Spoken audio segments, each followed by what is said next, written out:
आपको बताएंगे महाविहार नालंदा के इतिहास के बारे में। दोस्तों इस वीडियो को पूरा देखिएगा और अगर ये वीडियो पसंद आए तो इसे लाइक, सब्सक्राइब और शेयर करना मत भूलिएगा। प्राचीन वैदिक प्रक्रिया को अपनाकर प्राचीन समय में बहुत सी शिक्षात्मक संस्थाओं का स्थापना हुआ, जैसे कि तक्षशिला, नालंदा और विक्रमशिला, जिन्हें भारत की प्राचीनतम यूनिवर्सिटी में गिना जाता है। बिहार के पटना से करीब 90 किलोमीटर और बोधगया से करीब 62 किलोमीटर दूर दक्षिण में 114 हेक्टेयर में फैले नालंदा विश्वविद्यालय के अवशेष फैले हुए हैं। पुरातात्विक और साहित्यिक सबूतों के अनुसार नालंदा विश्वविद्यालय की स्थापना 450 ईसा पूर्व के आसपास की गई थी, जिसकी स्थापना गुप्त वंश के शासक कुमार गुप्त ने की थी। महाविहार नालंदा का इतिहास आइए जानते हैं। ऐसा कहा जाता है कि इसके लिए हर्षवर्धन ने दान भी दिया था। हर्षवर्धन के बाद पाल शासकों की ओर से इसे संरक्षण प्राप्त हुआ था। इस विश्वविद्यालय का अस्तित्व 12वीं शताब्दी तक बना हुआ था। इतिहास का अध्ययन करने पर पता चलता है कि इस विश्वविद्यालय में करीब 780 साल तक पढ़ाई हुई थी। तब बौद्ध धर्म, दर्शन, चिकित्सा, गणित जैसे विषयों की पढ़ाई होती थी। ऐसी मान्यता है कि महात्मा बुद्ध ने कई बार इस विश्वविद्यालय का दौरा किया था और यही वजह है कि 5वीं से 12वीं शताब्दी के बीच यहाँ बौद्ध शिक्षा की भी शुरुआत की गई। विश्व के इस पहले आवासीय विश्वविद्यालय में दुनिया भर से करीब 10,000 से भी ज्यादा छात्र एक साथ शिक्षा हासिल कर सकते थे, जिन्हें पढ़ाने की जिम्मेदारी करीब 2000 शिक्षकों पर थी। यहाँ पढ़ने वाले छात्रों में बौद्ध छात्रों की संख्या काफी ज्यादा थी। इतिहासकारों की माने तो इस विश्वविद्यालय में सम्राट अशोक ने सबसे ज्यादा मठों, विहार तथा मंदिरों का निर्माण करवाया था। इतिहासकारों की माने तो विश्व धरोहर नालंदा विश्वविद्यालय के अवशेषों की खोज अलेक्जेंडर कनिंघम ने किया था। खुदाई से मिली जानकारी के अनुसार विश्वविद्यालय के सभी इमारतों का निर्माण लाल पत्थरों से किया गया था। इस परिसर को दक्षिण से उत्तर की ओर बनाया गया है।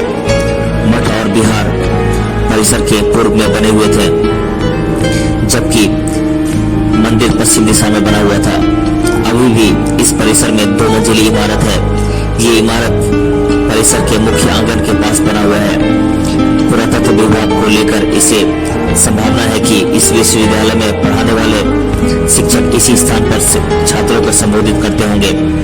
इस परिसर में एक छोटा सा प्रार्थना सभागार भी है, जो अभी भी सुरक्षित अवस्था में है और इस प्रार्थना सभागार में भगवान बुद्ध की प्रतिमा स्थापित है। हम सभी जानते हैं कि एक समय में भारत सोने की चिड़िया कहलाता था और यही वजह थी कि यहाँ कई मुस्लिम आक्रमणकारियों का आना जाना लगा रहता था और उन्हीं में से एक था तुर्की का शासक इख्तियारुद्दीन मोहम्मद बिन बख्तियार खिलजी। उस वक्त भारत पर खिलजी का ही राज था। इतिहासकारों की माने तो एक वक्त पर खिलजी बीमार पड़ा, जिसके बाद उसके हकीमों ने उसका खूब इलाज किया, लेकिन वो स्वस्थ नहीं हो सका। फिर किसी ने खिलजी को नालंदा यूनिवर्सिटी की आयुर्वेद विभाग के प्रधान से इलाज कराने की सलाह दी, जिसे उसने पहले ठुकरा दिया।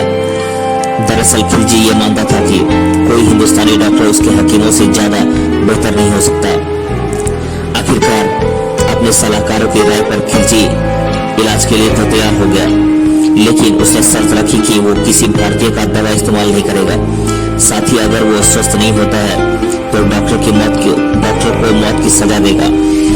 खिलजी की ये शर्त सुनकर इलाज करने वाले डॉक्टर राहुल श्रीभद्र चिंता में पड़ गए। इसके बावजूद उन्होंने उसका इलाज किया और खिलजी ठीक भी हो गया, लेकिन बाद में उसने द्वेष की भावना से पूरे यूनिवर्सिटी को बर्बाद कर दिया, जिसके लिए हिंदुस्तान उसे कभी माफ नहीं करेगा। विश्व के इस पहले विश्वविद्यालय में 3 लाइब्रेरियां थी। ऐसा कहा जाता है कि जब विश्वविद्यालय में आग लगाई गई तो यहाँ की पुस्तकें जलने में करीब 6 महीने का वक्त लगा। यही नहीं, ये भी कहा जाता है कि विज्ञान की खोज से संबंधित पुस्तकें को विदेश लेकर चले गए। नालंदा से जुड़ी ऐतिहासिक चीजें और बातें आइए जानते हैं। पारंपरिक सूत्रों के अनुसार महावीर और बुद्धा दोनों 5वीं और 6वीं शताब्दी में नालंदा आए थे। इसके साथ साथ यह सरिपुत्र के जन्म और निर्वाण की भी जगह है, जो भगवान बुद्धा के लिए प्रसिद्ध शिष्यों में से एक थे। भगवान बुद्ध के प्रसिद्ध शिष्यों में का नाम इस प्रकार है: धर्मपाल, दिग्नगा, बुद्ध तर्क के संस्थापक, शीलभद्र, सुनझांग के शिक्षक, सुनझांग चीनी बौद्ध यात्री, यीजिंग चीनी बौद्ध यात्री, नागार्जुन, आर्यभट्ट, आर्यदेव नागार्जुन का विद्यार्थी, अतिशा महायाना और वज्रायन विद्वान, चंद्रकीर्ति नागार्जुन के विद्यार्थी, धर्मकीर्ति तर्कशास्त्री, नरोपा तिलोपा के विद्यार्थी और मारक के शिक्षक। नालंदा टूरिज्म आइए जानते हैं। पहले अपने राज्य में नालंदा एक प्रसिद्ध पर्यटन स्थल है जो भारत ही नहीं बल्कि विदेशी लोगों को भी आकर्षित करता है। इसके साथ ही बुद्ध धर्म के लोग इसे पवित्र तीर्थ स्थल भी मानते हैं। नालंदा मल्टीमीडिया म्यूजियम आइए जानते हैं। नालंदा में हमें एक और वर्तमान तंत्र ज्ञान पर आधारित म्यूजियम देखने को मिलता है, जिसमें 3D एनिमेशन के सहारे नालंदा के इतिहास से संबंधित जानकारी हासिल कर सकते हैं।